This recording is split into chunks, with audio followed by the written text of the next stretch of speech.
Handicapper Steve here, handicapping the racing from Keeneland Racecourse here on opening day. It is Friday, the 3rd of October, 2025. Good luck the stakes action on the program from Keeneland. But before I get on to that, remember to please follow me on Twitter at Horse Racing Get 5 for more selections for racecourses around the world. And I mean around the world. Let's look at the stakes action races 7, 8, and 9. Seventh race, it is the Phoenix Stakes. It's a grade 2 event going for a $400,000 purse race for 3-year-olds and upwards. Six very good horses are going 1,200 meters or 6 furlongs on the Keeneland main track. Gonna take the 3-horse Skelly as a top selection. 3, 4, 5, 6 for me in the superfecta. 3, 4, 5, 6 super. Top selection 3-horse Skelly. 6-year-old Gillum by Practical Joke here. Steve Asmussen trains. Luis Saez gets the mount. Horse's most recent race came 13th of September at Churchill. 6 furlongs in Louisville Thoroughbred Society Stakes. And he finished third by 5 1/4 lengths that day. He was with them early on the front and off the bench.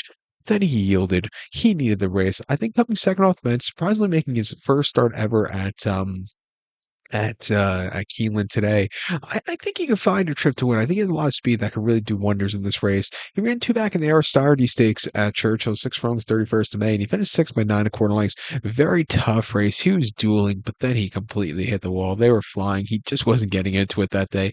Another race they were flying, but he really took off on the front end was the Lake Hamilton at Oakland on the slop, 6 furlongs, 2nd of May, and 108 flat, winning by 10.5 lengths. He was incredible that day.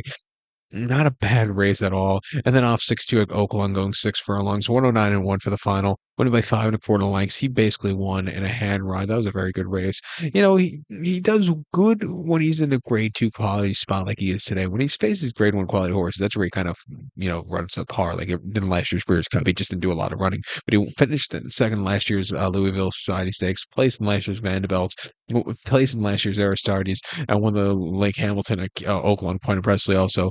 I think refreshing here against these quality horses. He's a horse that could definitely win. I'll use him on the ticket. The 4-horse world record for Flavian and Rudolph Brissett, I think, will win also. His races, the third in the Big Crosby was bad at all. The place in the Aristides wasn't bad at all. He's coming here to Keeneland, where he's run very well in the past, training well locally on this track.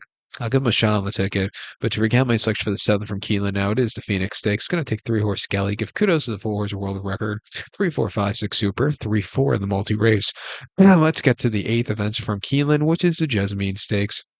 It's a grade 2 event going for a $400,000 purse. Races for 2-year-old fillies. Field of 14 horses entered, but only 12 could go. The distance of ground of 1,700 meters or mile 16th here in the Jessamine. Gonna go with the number 4 horse here, Aggressive Lime. We're gonna go 4-12-9-1 in the superfecta. 4-12-9-1 super. Top selection 4 horse. The Aggressive Lime. This two for the authentic here. Brad Cox trains. Flavian Pratt gets the mount. Ran the horse on debut 28th of August at Kentucky Downs, a mile in the main splash point for 160,000, and he won by 4 lengths. And he didn't look back on the front end. He quickened up nicely. He went away with it. That was a strong run. He's refreshed here, drawn well, has a forwardly pace, which is always good on this turf course.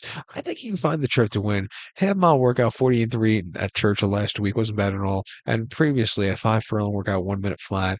First time stakes quality horses, has forwardly pace from where he's drawn. I think he can win. The 12-horse Time to Dream for Irad and Todd can win also. He won impressively in the PG Johnson Saratoga closing week over the mile 16th, winning by a half a dozen, closing up from the backpack. He was wide, but he got there going away. That was a good, strong run.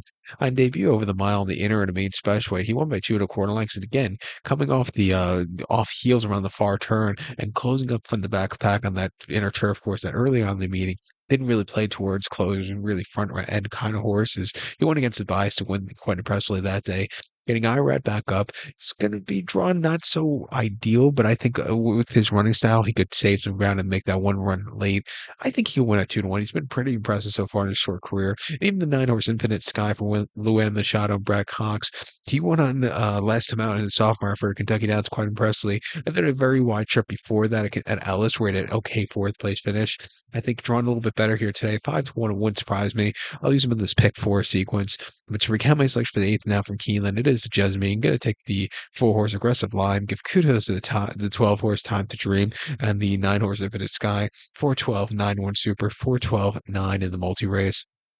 The ninth race from Keeneland, the traditional fall opening day feature. It is the Alcibiades Stakes. It's a grade one event going for a $650,000 purse race for 2-year-old fillies. Field of 6 horses going 1,700 meters or a mile 16th in the Alcibiades. Gonna go with the 2 horse, Go to Girl. I'm gonna go 2-3-1-5 in the superfecta. 2-3-1-5 super. Top selection 2 horse, Go to Girl. This trio followed by Nick's Go here. Kenneth McPeak trains. I Rider Cheese Jr. gets smacked. Took her 3 starts to break in Maiden, but she finally did on the 8th of August at Ellis, a mile to main special weight, winning by a head, dueling on the front end. She was a little bit wide, but she gamed out to the wire. That she ridden very impressively. She's coming here around 2 turns for the first time. She's drawn well. She can see some pace to close up into. I think she can improve off of that run. On her sophomore effort, she ran 27th of June at Churchill. 6 furlongs in a main special weight, where she finished third by 3 lengths. And she was a little bit wide. She was gaining late. Chop 6 who won that day was next start winner quite impressively. But this horse, she showed potential that day. Not a bad race in the feed. I thought she won more ground off that race. It was also quite impressive that they took her back from a 2-week turnaround. 2 weeks prior, she ran on debut at Churchill, going 5.5 in the main special weight, finishing fourth by 2 lengths. She was very wide that day. But again, she showed some potential. She's trading well at Churchill since her most recent race. Quite an impressive workout, half mile 47.4 last week. I think refreshing here, finally getting 2 turns, should see some pace closing up into it. I think she can find a trip to win. But don't throw out the 3 horse Tommy Joe. It wouldn't surprise me if she steals on the front. She's run very well. She has a good front run pace for Johnny B and Todd. This horse won the spinaway quite impressively, closing the weekend at Saratoga over the 7/8. Won by 6 1/4 lengths. She stalked all the way around the race course. When she circled the field, she really came home clear. That was a good run. On debut in mid-July at Saratoga, end of July at Saratoga, going 6th in main special weight. Won by 1 3/4 lengths that day. Again, a little bit of a wide break, wide poster, not the best of breaks, but she really came home clear again that day. She's training well at Saratoga since her most recent race. Biggest question will be 2 turns, which I don't think should be a problem. 2 to 5, it's a crap price, but she could definitely win. But I think, she's not the lock also. I think that, they're going to try to go with her, and I think Go to Girl is likely her winner. But it's going to be exciting, Alcibiades this year. But to again, my selection for the ninth from Keeneland, it is the grade one Alcibiades. I'm going to take a shot with the 2 horse Go to Girl. Give kudos to the 3 horse Tommy Joe. 2-3-1-5 super. 2-3 in the multi race. So good luck to all. Please follow me on Twitter at Horse Racing Kid 5. Good luck, everybody.